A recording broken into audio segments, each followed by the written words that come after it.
یہ جو 5 ٹائم کی ہماری نمازیں رکھی گئی، اس میں جو حکمتیں رکھی گئی، علامہ شعرانی نے، ہمارے حضرت مولانا حسین احمد مدنی نور اللہ مرقدہ نے، حضرت مولانا محمد زکریا صاحب کاندلوی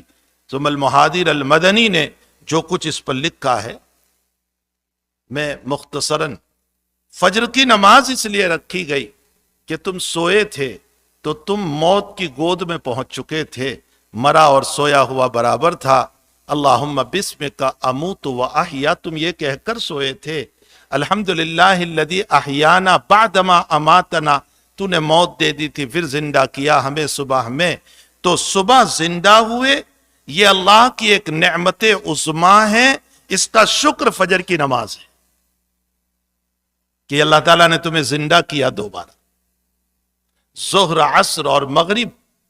تو ظہر عصر اس لیے رکھی گئی کہ ظہر کے وقت زوال، آفتاب جو ہے زوال پذیر ہو جاتا ہے، اے انسان تیری بھی زندگی زوال کی طرف جانے والی ہے، اس لیے تو ظہر پڑھ لے۔ عصر کا وقت ہمارے بڑھاپے کو یاد دلاتا ہے، عصر پڑھ لے، اور مغرب کا وقت ہماری موت کو یاد دلاتا ہے کہ آفتاب اور سن غروب ہو گیا، تو بھی قبر میں ایک دن غروب ہو جائے گا، اپنے مولا کو یاد کر لے۔ اور عشاء کے باب میں ہمارے حضرت شیخ مولانا زکریا صاحب رحمۃ اللہ علیہ نے جو حکمت لکھی، فرماتے ہیں مغرب کے بعد تھوڑی دیر روشنی رہتی ہے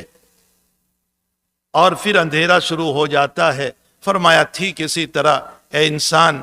تو بھی جب قبر میں غروب ہوگا، دفن کیا جائے گا، تو 2-4 دن تک تیری روشنی رہے گی، 2-4 دن تک تجھے کوئی یاد کرتا رہے گا، پھر تو بھول بھلیا ہو جائے گا، تجھے یاد کرنے والا کوئی نہیں ہوگا، تو رات کے اندھیرے میں عشاء کی نماز پڑھ لے تاکہ قبر کے اندھیرے میں تیرا اللہ تجھے یاد کرے۔ یہ عشاء کی نماز کی حکمت حضرت شیخ رحمۃ اللہ علیہ نے لکھی۔